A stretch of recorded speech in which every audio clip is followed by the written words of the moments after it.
संसार की पहचान बदलती रहती है, पर आत्मा का सत्य अडिग रहता है। जो स्वयं को जान लेता है वह संसार के मोह से मुक्त हो जाता है। उन्होंने उसे चार आर्य सत्य बताए। दुख है, दुख का कारण है, दुख का निरोध संभव है और दुख निरोध का मार्ग है अष्टांगिक मार्ग। बुद्ध बोले, जब तक इच्छा है तब तक बंधन है, जब करुणा है तब मुक्ति है। उनके शब्द आम्रपाली के हृदय में उतरते चले गए। उसे लगा जैसे वर्षों से बंद कोई द्वार खुल गया हो। उसके भीतर पहली बार शांति का स्पर्श हुआ।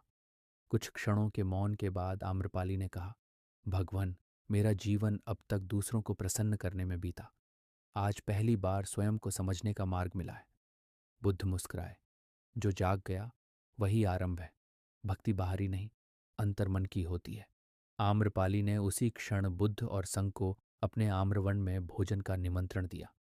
यह कोई दिखावा नहीं था, बल्कि कृतज्ञता का भाव था। अगले दिन उसने अपना सबसे प्रिय उपवन बुद्ध संघ को दान कर दिया। वैशाली चकित थी। जिस आम्रपाली के वैभव की चर्चा होती थी, आज उसकी त्याग की चर्चा होने लगी। कुछ समय बाद आम्रपाली ने सांसारिक जीवन का त्याग कर भिक्षुणी बनने का निर्णय लिया। उसका सौंदर्य अब भी था, पर अब उसमें वासना नहीं, बल्कि करुणा झलकती थी। उसकी आंखों में अब मोह नहीं, बल्कि बोध था। अंतिम बार बुद्ध से मिलते हुए उसने कहा, भगवान, आपने मुझे मेरा वास्तविक रूप दिखाया। बुद्ध बोले, मैंने कुछ नहीं दिया आम्रपाली, तुमने स्वयं को पाया है। आम्रपाली ने नमन किया। उसके मन में अब कोई शून्यता नहीं थी। वहां शांति थी, भक्ति थी और सत्य का प्रकाश था।